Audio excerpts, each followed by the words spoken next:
Excellences, Monsieur le Président de la République, je suis très heureux et honoré d'assurer la modération de cet entretien que vous avez bien voulu accorder à la presse nationale, ici représentée par RTS1, iRadio, Seneweb et Le Soleil. Monsieur le Président, Excellences, nous sommes à 4 jours du 25 février 2024 et les Sénégalais ne voteront pas ce jour. Les motifs, pour faire court, dès la validation des parrainages par le Conseil constitutionnel, on a noté une série de contestations de candidats dits spoliés de leur parrainage. Par la suite, le 20 janvier, le Conseil constitutionnel a validé la liste définitive avec 20 candidats. Un candidat invalidé pour fait de binationalité. À la suite de cette invalidation, il y a eu une levée de bouclier et des accusations contre le Conseil constitutionnel. Une commission d'enquête parlementaire mise sur pied pour élucider ces questions. Ensuite, coup de tonnerre, on découvre qu'une candidate, parmi les 20 sur la liste validée, avait une double nationalité.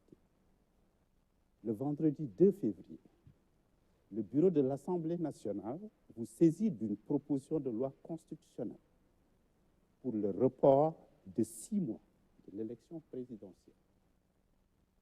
Le samedi 3 février, dans un message à la nation, après avoir pris acte de la proposition de loi du bureau de l'Assemblée nationale, vous prenez la décision d'abroger le décret convoquant le collège électoral pour le 25 février 2024. En conséquence, le processus de vote de la proposition s'est poursuivi à l'Assemblée nationale. Le lundi 5 février, l'Assemblée nationale adopte la proposition de loi constitutionnelle portant dérogation aux dispositions de l'article 31 de la Constitution de la République du Sénégal. Ce qui veut dire simplement que l'élection présidentielle prévue le 25 février 2024 est reportée au 15 décembre 2024. Vous avez aussi eu le jeudi 8 février des députés de l'Assemblée nationale et des candidats à l'élection présidentielle déposent un recours pour la loi et le décret devant le Conseil constitutionnel. Le jeudi 15 février, Excellence, le Conseil constitutionnel décide que la loi votée était anticonstitutionnelle et a annulé en même temps le décret abrogeant celui convoquant le corps électoral. Enfin, dans ses considérations, le Conseil constitutionnel a constaté que l'élection présidentielle ne pouvait se tenir à la date initialement prévue et a invité les autorités compétentes à l'organiser dans les meilleurs délais. Le vendredi 16 février, un communiqué de la présidence de la République mentionne votre engagement, je cite, à faire pleinement exécuter la décision du Conseil constitutionnel. Aujourd'hui, les Sénégalais sont dans l'attente de la suite des événements, notamment la nouvelle date de l'élection présidentielle. Vous avez aussi annoncé des concertations avec les forces vives de la nation. Votre mandat court jusqu'au 2 avril. Aujourd'hui, les Sénégalais attendent des explications, que vous fassiez la lumière sur ces faisceaux de faits. Et je suis avec mes frères et consoeurs du Soleil, de la RTS, de iRadio et de Seneweb. Cet entretien est diffusé en direct sur toutes les plateformes de la RTS, naturellement sur iMédia et Seneweb, mais un signal clair, sans logo, est disponible sur le canal 5 de la TNT et sur le canal 215 de Canal 7. Excellence, vous avez la parole. Je vous remercie, M. Racine Talla, tout comme je remercie vos confrères et consoeurs du Soleil, de RTS, de E-Média ou e-Radio et de Sénéweb. Et je voudrais surtout remercier nos compatriotes d'ici et d'ailleurs pour ce moment de communication important dans la vie de notre nation. Je vous remercie pour le rappel chronologique que vous avez fait depuis le début du processus électoral, surtout dans sa phase validation des parrainages, validation des candidatures et tout ce qui a suivi depuis lors. Donc, je n'aurai pas besoin, outre mesure, de revenir sur ces faits qui ont été les causes, en réalité, de ce qui est arrivé par la suite. Ce qui est arrivé par la suite n'étant que la conséquence des causes que vous aviez bien indiquées. Alors, je suis à votre disposition pour répondre à toutes vos questions. Je voudrais d'emblée remercier mes compatriotes qui m'ont fait confiance. Depuis 2012, j'ai été élu à la tête du pays pour un mandat de 7 ans, renouvelé en 2019. J'ai prêté serment, en effet, le 2 avril 2019, ce qui fait que le 2 avril 2024 sera le terme de mon mandat à la tête du pays et la fin de ma relation de contrat avec le peuple sénégalais en tant que président de la République.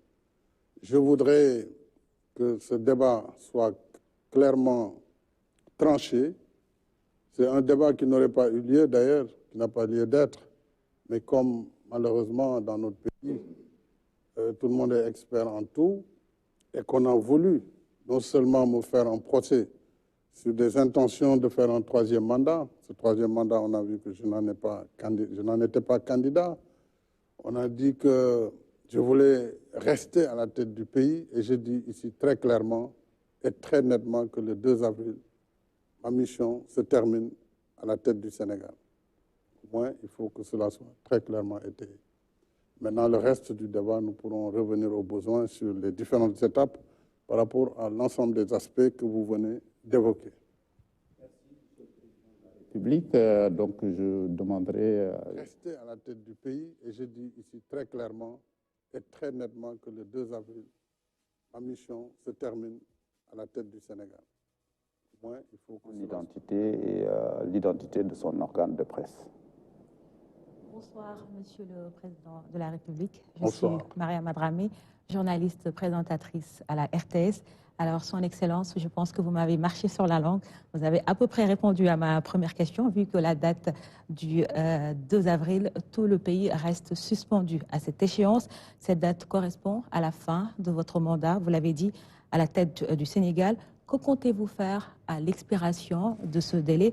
Ensuite, Monsieur le Président, quelle serait la date que vous préconisez pour la tenue de l'élection présidentielle? Alors, comme je vous l'ai dit, ayant prêté serment le 2 avril 2019, le 2 avril 2024, boucle les 5 années calendaires. Donc, c'est la fin du mandat. Et moi, je compte m'en arrêter à ce mandat. Et je compte donc, après le 2 avril, quitter mes fonctions de président de la République. Maintenant, il est clair que le pays ne peut pas rester sans président de la République. Ça, le dialogue qui vient devra certainement trancher ou proposer, si un consensus peut être obtenu sur la suite, c'est souhaitable, je le souhaite. Je souhaite que les acteurs qui doivent se réunir autour de moi pour regarder l'intérêt supérieur de la nation dans ce contexte bien particulier puissent regarder ce qui et comment nous allons enjamber. Mais ça, j'écouterai ce que le dialogue dira et après le dialogue, certainement, le Conseil constitutionnel pourrait être amené aussi à clarifier. Puisqu'en réalité, n'eût été le débat ambiant, la Constitution a réglé cette question. Mais comme tout le monde n'est pas d'accord là-dessus, sur l'article 36.2, il appartiendra en dernier ressort au Conseil, après toutes les interprétations, de dire voilà ce qui doit être fait et tout le monde devra s'accorder sur cela. Mais en ce qui me concerne, encore une fois, il n'a jamais été question de dépasser le terme de mon mandat constitutionnel, malgré les procès d'intention. Alors, donc, je m'en tiens à cela et je le dis très clairement et très solennellement, le 2 avril, j'ai terminé ma mission à la tête du Sénégal. La suite, on verra comment... Pour ce qui est de la date, on verra avec le dialogue, qu'est-ce que le dialogue proposera. Monsieur le Président, Alassane Samba Diop de Média. Quand est-ce que la date de l'élection présidentielle va se tenir? Est-ce qu'avant le 2 avril, il y aura une date retenue pour aller aux urnes et choisir votre successeur? Vous savez, il y a eu un problème. N'eût été ce problème, le 25, on serait allé au vote. Si on avait voté le 25, il est clair qu'avant le 2 avril, tout le processus électoral allait être terminé et donc il n'y aurait eu aucune difficulté à ce que le nouveau président élu à partir du scrutin du 25 février puisse prêter serment le 2 avril. Maintenant, nous ne sommes plus dans ce cas. Le Conseil l'a clairement dit, après avoir annulé la loi et le décret qui était pris sur la base de cette loi. Donc, le Conseil clairement a indiqué aux autorités compétentes, en premier chef le président de la République, que c'est lui qui doit prendre le décret convoquant le collège électoral et fixant le décret fixant la nouvelle date. Mais ce décret ne peut être pris avant que la concertation nationale ne se réunisse. Et j'ai convoqué cette concertation nationale le lundi. Et je pense que sur 2 jours maximum, lundi prochain, c'est le lundi 26, on devrait, entre lundi et mardi, terminer, puisqu'il n'y a pas beaucoup de sujets en réalité qui doivent être traités. Quelle date pour l'élection et qu'est-ce qu'il faut faire sur l'après 2 avril. Donc, c'est des sujets qui peuvent être simples si les gens mettent en avant l'intérêt supérieur de la nation, dès lors que la participation du président, sa prolongation à la tête du pays n'est plus en jeu, et ne l'a jamais été d'ailleurs. Si on trouve ce consensus, moi je prendrai le décret immédiatement pour fixer la date. Si le consensus n'est pas trouvé, je renverrai l'ensemble au niveau du Conseil constitutionnel en ce moment qui avisera. Si je comprends bien, le 2 avril, vous allez passer le pouvoir à votre successeur si la date a été retenue pour les élections présidentielles, pour la présidentielle. Il ne peut y avoir de successeur tant qu'il n'y a pas d'élection.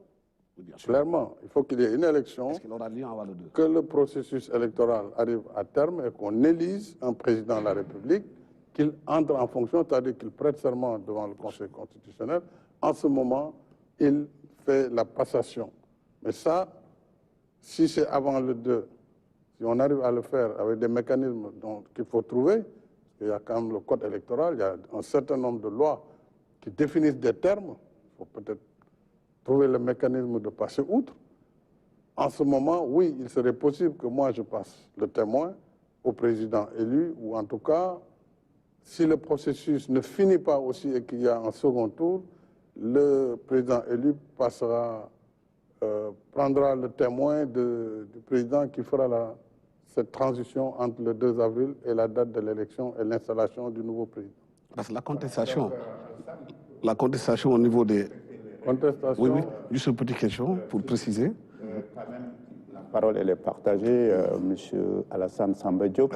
Et comme on l'a dit aussi tout à l'heure lorsqu'on préparait l'émission, cette première série de questions est consacrée à la fin du mandat, le 2 avril. Qu'est-ce qui va se passer? M. Yakham, vous avez la parole. Merci, Racine Talla. Bonsoir, Monsieur le Président de la République. Bonsoir, Yakham. Monsieur le Président de la République, nous sommes le 22 février 2024. Au 2 avril,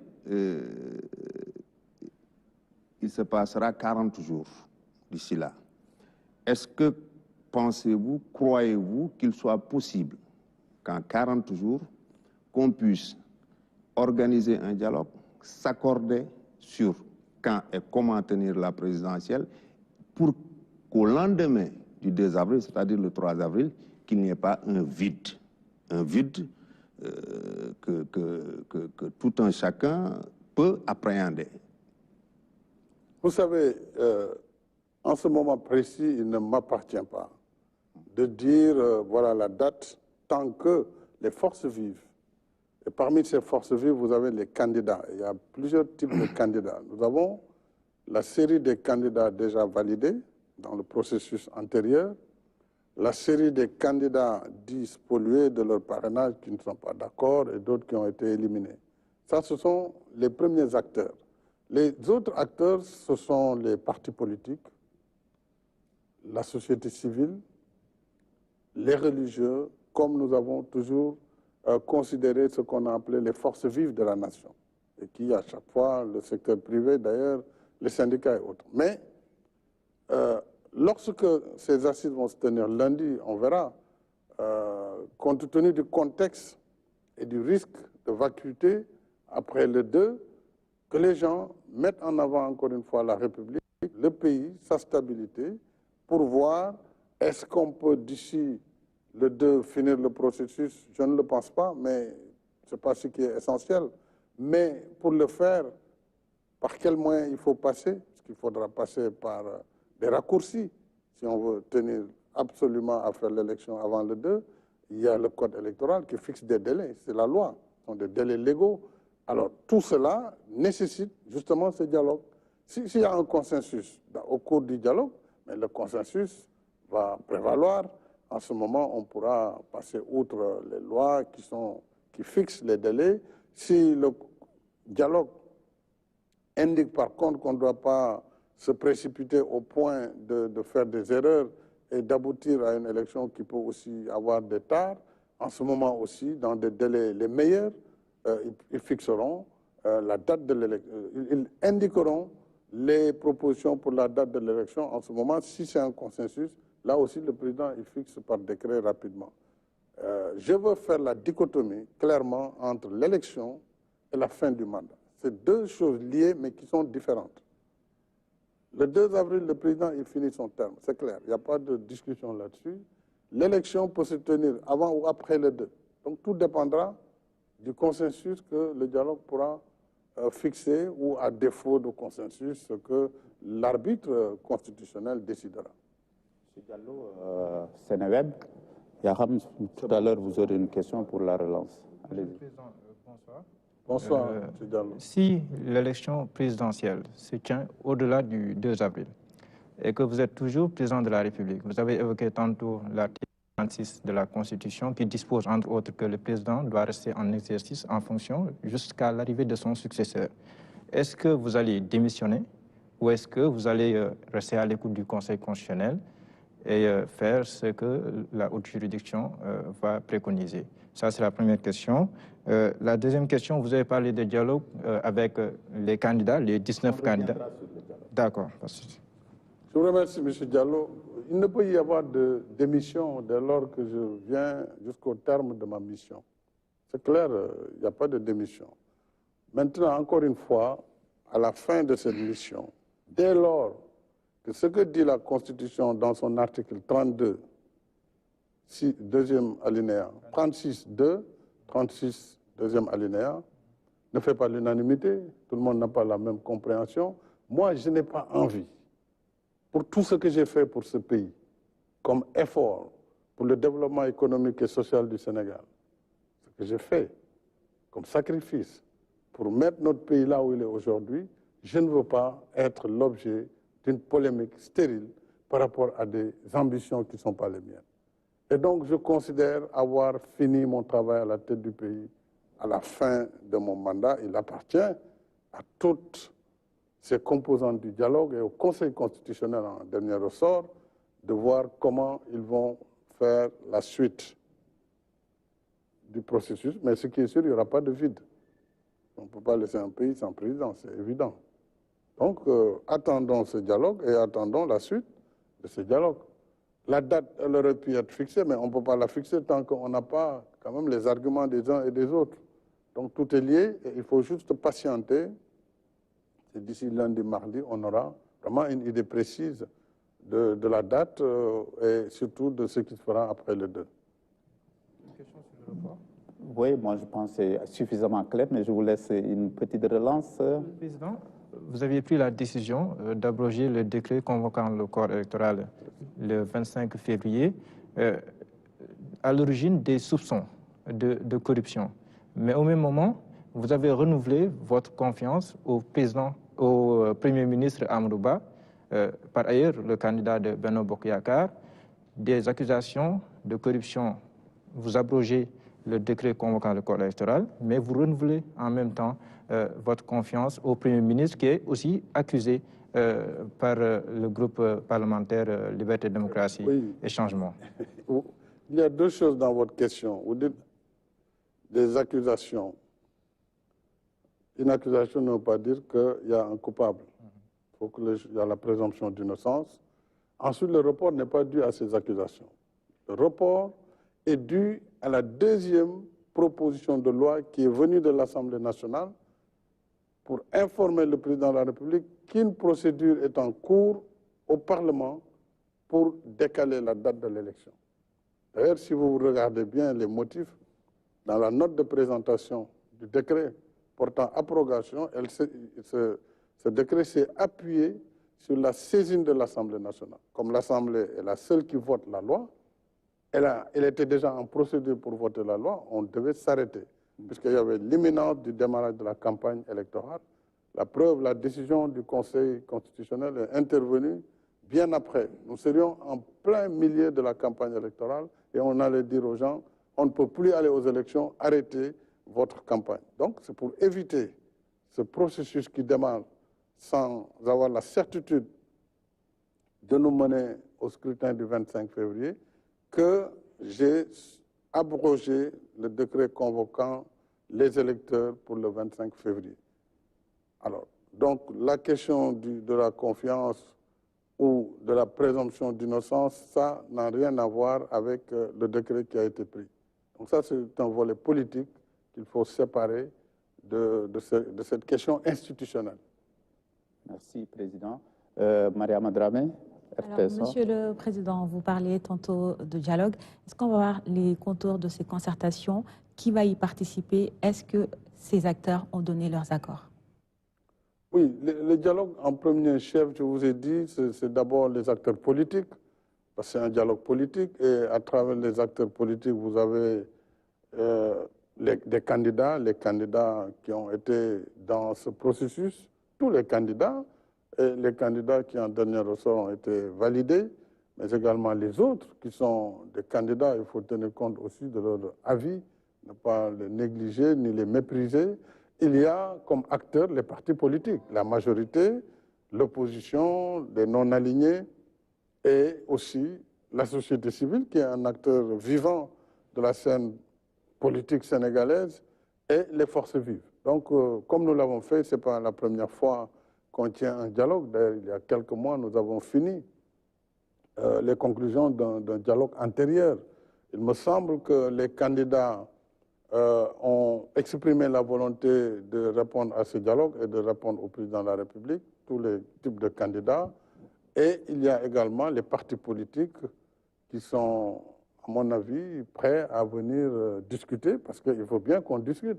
Parce qu'aujourd'hui, c'est seul le dialogue qui peut nous permettre de dépasser cette situation. Donc on peut dire aujourd'hui que tous les candidats acceptent de venir dialoguer? Oui, à ma connaissance, oui. Je ne connais pas de candidats qui refusent le dialogue. Il y en a un en prison. Oui.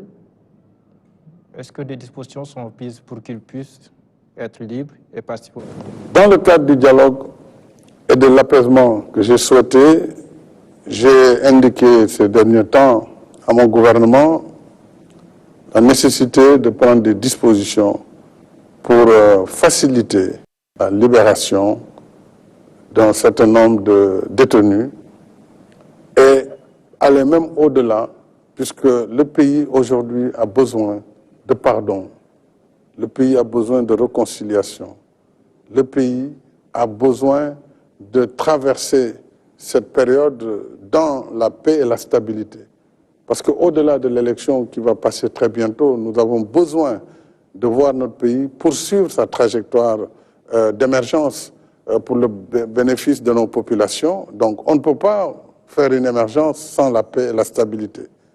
Et nous connaissons l'environnement sous-régional, nous connaissons l'environnement international, donc il faut que nous créions les conditions de la paix. C'est pourquoi nous allons prendre des dispositions pour arriver à ce pardon, y compris par toutes les voies de droit que cela devra permettre de faire. Le candidat aussi, même avant ces lois, peut bénéficier parfaitement d'une liberté provisoire pour répondre, en tout cas, à l'appel du dialogue. Ça montre que là, on va entrer dans la deuxième phase. Alassane, on va retrouver l'orthodoxie quand même des règles du jeu, s'il vous plaît, Alassane. Donc, on aborde la deuxième question liée au dialogue, parce que déjà, chacun d'entre vous l'a abordé. Et je donne la parole à Yaham, c'est ça qu'on avait retenu ensemble. Et après, je vous donne la parole, Alassane. Monsieur le Président, parlant de dialogue, vous avez réaffirmé votre volonté d'y aller à nouveau. Et parlant de libération, est-ce qu'on peut penser que ceux qui seront libérés, il ne s'agira que de candidats dans les liens de la détention pour autre chose que des faits politiques, ou bien de potentiels candidats ou des candidats ou d'autres figures politiques qui sont dans les liens de la prévention à ce jour? Vous savez, j'ai toujours dit que j'appelle à un dialogue inclusif. Et je suis convaincu que si nous voulons que notre pays poursuive sa marche vers un développement harmonieux, il lui faut se réconcilier. Quels que soient par ailleurs les délits ou les crimes qui ont poussé les uns ou les autres à répondre devant la justice, le pays doit pouvoir enjamber, faire preuve de pardon et de réconciliation. Et dans cette perspective-là, oui, il ne faut écarter aucune personne. Et dès lors qu'on peut arriver à l'effacement de faits, en ce moment, bien sûr, toutes les personnes impliquées ou arrêtées dans ce cadre pourront bénéficier de ces mesures de clémence et de ces mesures de pardon et de réconciliation nationale. S'il vous plaît, Monsieur le Président de la République. Monsieur le Président de la République, est-ce que vous n'êtes pas opposé ou vous n'avez pas d'objection à ce que, par exemple, une personnalité politique comme Ousmane Sonko retrouve la liberté? Je n'ai aucune objection. Je vous ai dit, je regarde le pays. Je ne regarde pas les personnes. Ma responsabilité aujourd'hui, c'est d'être chef de l'État, d'être le garant de l'unité nationale. Au-delà des diversités politiques, des positions politiques ou politiciennes, il y a ce ciment sur lequel je dois veiller, le ciment de l'unité nationale, de l'intégrité du territoire national. Ça, c'est de ma responsabilité première. Si nous devons passer par une loi, et ce n'est pas la première fois au Sénégal, il y a eu plusieurs fois des lois d'amnistie, à chaque fois que des problèmes graves se sont passés, dans notre pays, il y a eu à un moment donné un moment de pardon et de réconciliation. Oui, si ça doit permettre d'éviter ce que nous vivons aujourd'hui. On nous apprend ça et là, chaque fois qu'il y a des manifestations, des morts, des jeunes qui perdent la vie. Nous devons éviter cela, préserver les vies humaines. Une seule vie préservée aujourd'hui vaut ses sacrifices. Donc il faut que chacun de nous s'élève au-delà des positions partisanes pour ne regarder que le Sénégal et son avenir, sa stabilité et sa sécurité. Oui, pour cela, je suis prêt à aller aussi loin pour que tous bénéficient de ce pardon et que le Sénégal aille vers ces élections de manière apaisée. Et que le meilleur gagne, parce que ce sera le choix souverain du peuple sénégalais. Alassane, Monsieur le Président, vous avez eu des discussions directes avec Ousmane Sonko ou bien par personne interposée pour parler de dialogue. Avant de parler de dialogue, il y a certainement des médiateurs qui ont dit qu'ils étaient là pour que vous remettiez le fil du dialogue avec M. Ousmane Sonko. Vous savez, dans ma démarche de tout le temps, j'ai mis en avant la discrétion et tout ce qui peut aider à avancer. Il y a eu des personnes qui récemment sont de bonne volonté, je salue leur bonne volonté, ont voulu effectivement travailler à faire le go-between, travailler pour qu'il y ait une réconciliation. Mais ma volonté est antérieure à toutes ces démarches. Elle est antérieure à toutes ces démarches. Et déjà, lorsque je disais, après la prise de position de certains candidats qui n'étaient pas du tout d'accord sur la manière dont leurs parrainages ont été annulés, j'avais déjà indiqué qu'il nous faut aller vers l'ouverture il nous faut aller vers l'inclusion, il nous faut aller vers la paix. Donc cet apaisement est antérieur à toutes ces démarches. Donc c'est quelque chose de constant et cela devrait permettre des prises de contact qui peuvent être directes, indirectes. Ils ne peuvent être d'ailleurs qu'indirectes parce que cela a permis en tout cas de pousser vers la direction qui est celle que je voulais imprimer, qui est celle du pardon et de la réconciliation. Mariama? Alors, Monsieur le Président, vous avez tantôt parlé d'effacement de faits. Qu'entendez-vous par effacement de faits, ces mesures de grâce ou amnistie? Oui, vous savez, la grâce et l'amnistie sont deux choses différentes, parfois qui se ressemblent, mais qui sont très différentes. Notre Constitution consacre à son article 47 que le président de la République a le droit de faire grâce. Chaque année, je gracie près de 2000 personnes qui sortent des liens de la prison, de la prévention. Et ça, c'est le droit de grâce, mais la grâce ne peut être donnée qu'à la fin du processus judiciaire. Il faut que tout le processus judiciaire soit terminé et que la chose soit bien jugée pour que le président prenne grâce et permette à la personne condamnée de sortir de prison, etc. L'amnistie, elle est obtenue par une loi. Donc c'est l'Assemblée nationale qui vote l'amnistie, ce n'est pas le président de la République. Le président peut exprimer une volonté, faire un projet de loi qui va à l'Assemblée. Ce sont les députés qui votent l'amnistie. Et l'amnistie ne s'adresse pas aux personnes, même si des personnes en bénéficient. L'amnistie s'adresse aux faits et efface les faits. Pour dire, nous voulons oublier. Nous voulons oublier, c'est pénible, mais il nous faut aller de l'avant. Quand vous voyez les crimes dans la Seconde Guerre mondiale, après plus de 80 millions de morts, il a fallu à un moment donné que les acteurs décident de tourner la page, malgré ce nombre de morts important, pour se donner la main, travailler dans la collaboration, dans le partenariat, dans la coopération, pour justement construire une paix durable. C'est un peu ce que l'on veut faire ici, créer les conditions d'un apaisement, d'une réconciliation et d'élections transparentes, libres et démocratiques. Et c'est ça qui va permettre d'assurer la suite vers un Sénégal de stabilité et de paix. Donc on peut espérer une liberté provisoire pour Diomaye Faye ou encore Ousmane Sonko? Oui, tout dépend de leurs avocats. Et ça, c'est les procédures judiciaires dans lesquelles je n'interfère pas. Mais il y a des procédures entre le juge d'instruction, les avocats du détenu. Et ça, ils savent très bien comment ça se passe. Le procureur qui est sous votre tutelle? Non, oui, le procureur peut donner un avis parce que selon les chefs d'accusation, s'il ne donne pas un avis, bien sûr, pour certains chefs d'accusation, le juge d'instruction est lié. Dans ces conditions, si c'est la volonté du président de la République, le procureur pourra donner son accord. D'accord. Monsieur le Président, on a vu aussi une certaine réaction de la communauté internationale, des communiqués quasi journaliers sur la situation politique du pays. Comment vous accueillez, je rappelle, tous qui viennent et qui reviennent?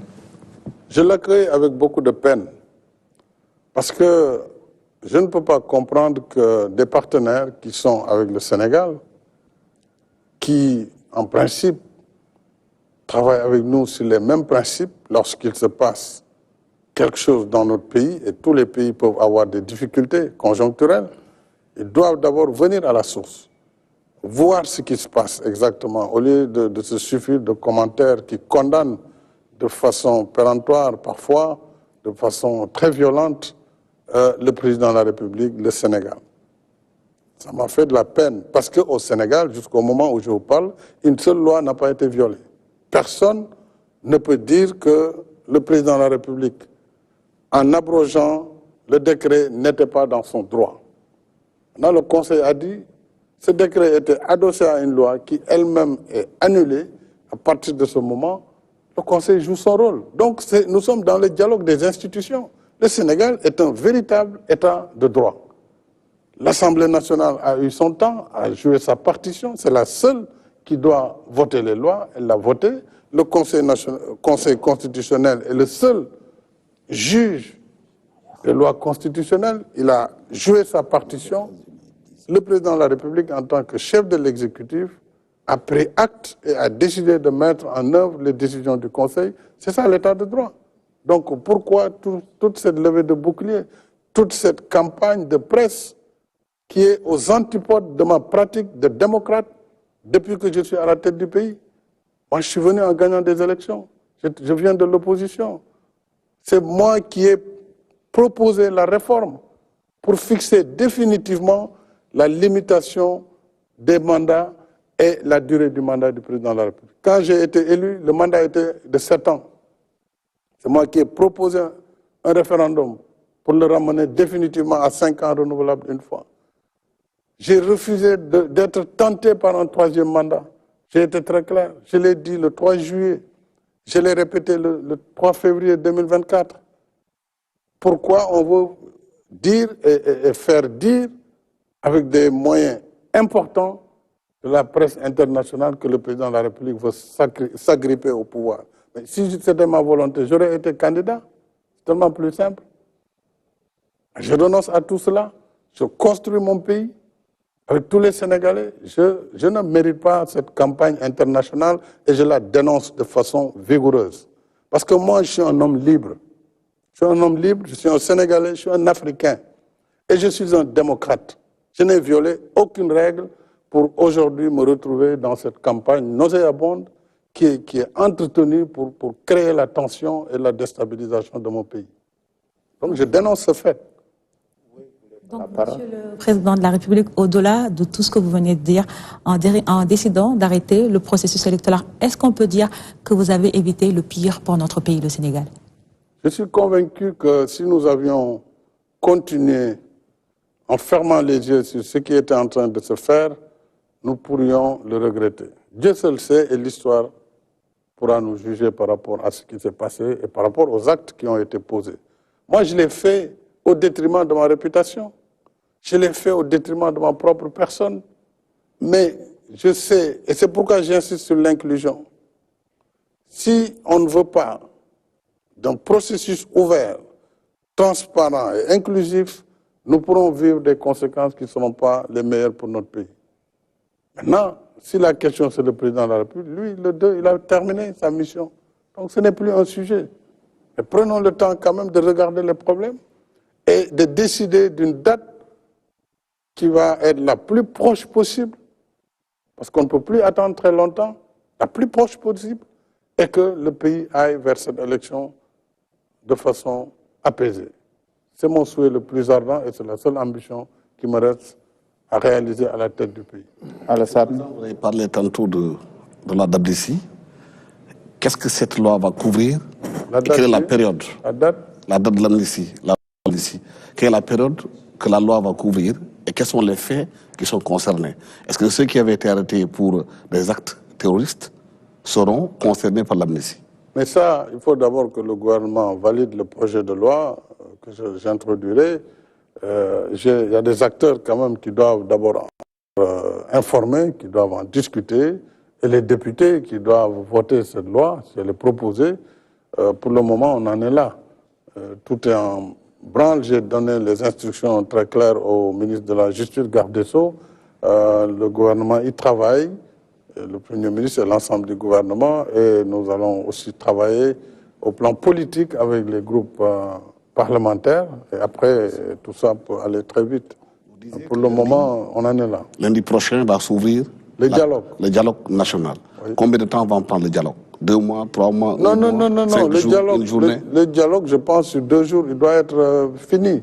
Parce qu'on ne vient pas pour discuter de tout, on vient pour discuter de la date de l'élection. On vient pour discuter de l'après 2 avril, comment on va faire, c'est tout. La date de l'élection dépendra justement des positions à concilier entre ceux qui veulent absolument une élection juste avant le 2, et on verra comment, et ceux qui pensent qu'il faut aller au-delà, mais dans tous les cas avant le mois de juin, ou en tout cas avant l'hivernage, ça c'est clair.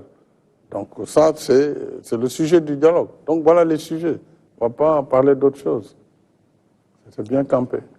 Mais il n'est pas question de revoir le processus. Le dialogue, ce sera avec les mêmes candidats. Le dialogue s'en saisira. Ce sera avec les mêmes candidats ou on peut rebattre les cartes, comme on le dit, de manière triviale? Justement, c'est ce que je viens de vous dire. Ce sont les sujets sur lesquels le dialogue national devra donner des indications. Et s'il n'y a pas d'accord, le Conseil constitutionnel pourra donner un avis. Est-ce qu'il se fera ce dialogue-là avec juste ceux qui ont accepté la décision du Conseil constitutionnel?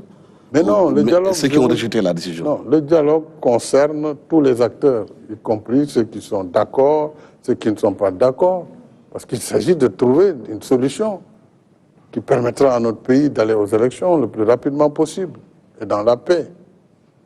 Donc tous les acteurs sont concernés. Voilà, donc je pense que nous avons déjà fait plus de 30 minutes. On a abordé la question du 2 avril, fin du mandat officiel du président de la République. Il a clairement exprimé sa position là-dessus.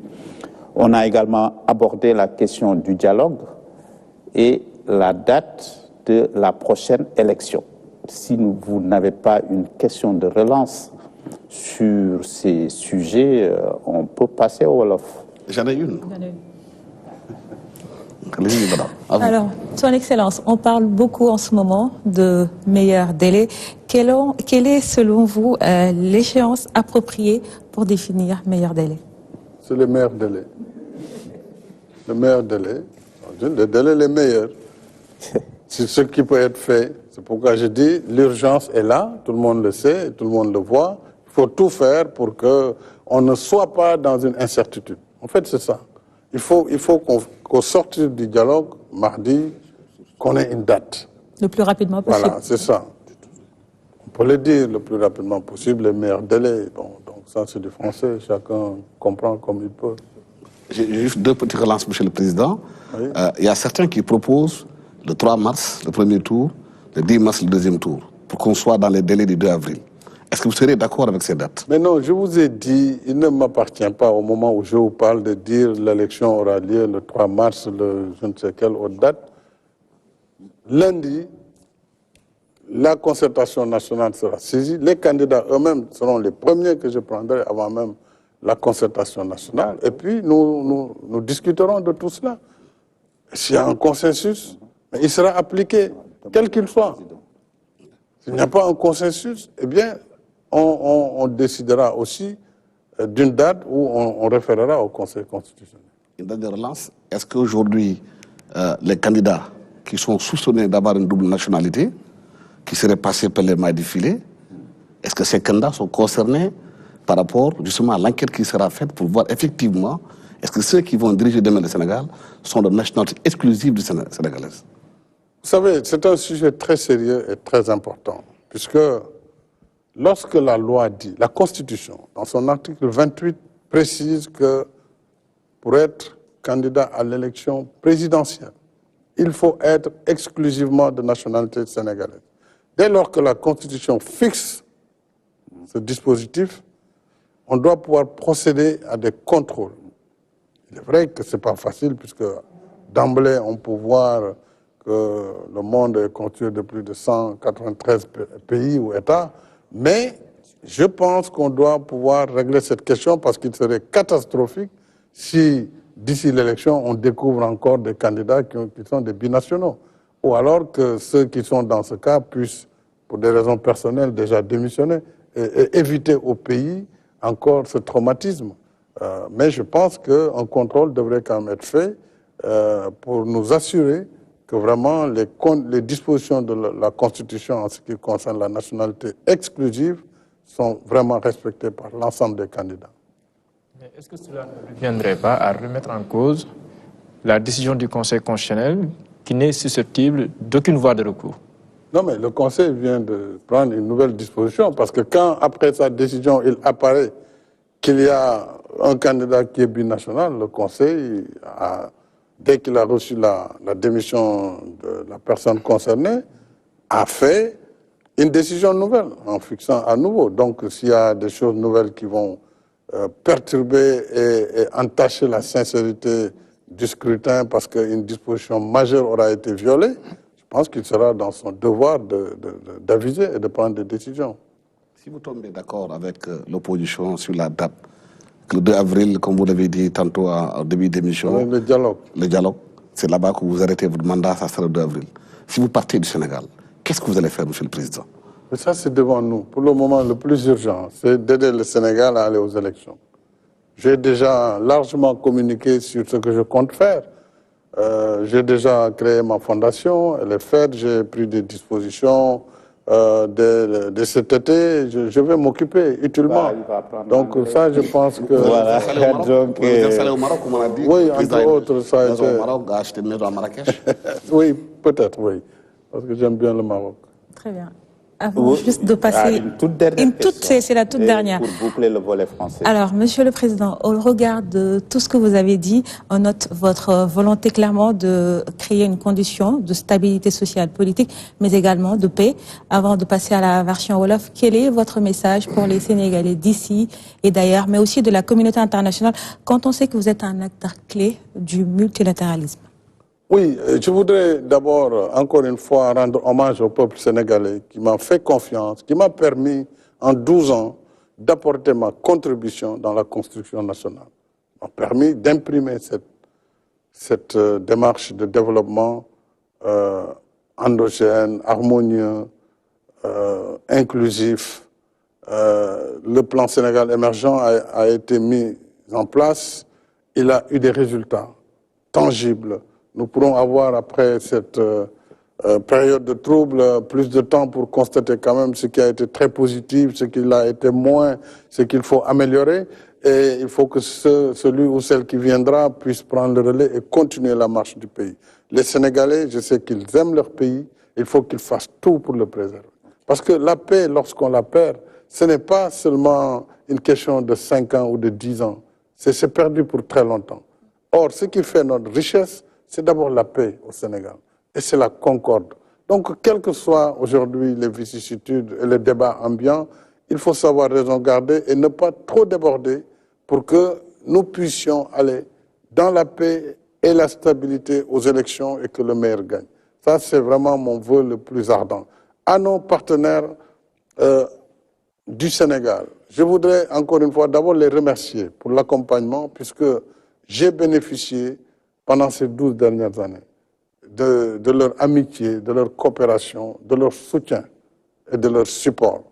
C'est ce qui nous a permis de construire ce qu'on a construit. Sans les facilités, la dette et tout ce qui a été mis en œuvre, y compris les dons parfois, nous n'aurions jamais été à ce niveau de développement. Bien sûr, il y a beaucoup de choses à faire, notamment en matière d'emploi pour les jeunes et autres. Donc je remercie la communauté internationale. Tout à l'heure, j'ai fait une critique, c'est sur la campagne médiatique. Je fais bien la différence entre le partenariat avec les États, tous les États qui travaillent avec le Sénégal. Je les remercie à travers cette émission et je pense qu'ils continueront à donner la même attention au Sénégal. Et j'ai souhaité d'ailleurs lors de la dernière Assemblée générale de l'ONU que mon successeur soit accompagné de la même façon par la communauté internationale. Donc, pour le reste, le Sénégal devra continuer sa marche dans la démocratie, la stabilité et la concorde. Merci, merci, Excellence, Président de la République. Je pense que le message est très clair et on a pu poser toutes les questions. Et même si Alassane à un moment a brisé les règles du jeu sont à respecter. Une toute dernière. Une toute dernière, Monsieur le Président. Si le Président le permet. Avec vos permissions, Monsieur le Président. Pas le choix. Vous avez choisi M. Amadouba comme candidat de Benno Bokk Yakaar. Comme candidat nous sommes de Benno. Vraiment, les questions politiques, oui. Alassane, je ne souhaite pas, parce que l'heure est grave. Oui, bien sûr. L'heure est très grave. Le pays fait face à une situation inédite. Pour le moment, nous parlons de l'élection. Absolument. Dans un autre cadre, je pourrais vous répondre abondamment sur mon candidat, sur la coalition, sur le volet politique. Là, nous parlons d'un sujet essentiel, la date de l'élection, comment on y va, et l'après 2 avril. C'est ça qui est fondamental aujourd'hui. Pour nous, pour la majorité, pour l'opposition, pour le peuple. Donc nous pouvons vraiment, sur ce plan, nous peut-être arrêter à ce qu'on a convenu et puis venir en langue Wolof. Merci, Excellence, merci. Continuer le débat. Merci beaucoup, merci pour cette disponibilité et cette ouverture. Je pense qu'on a abordé toutes les questions et le moment est important.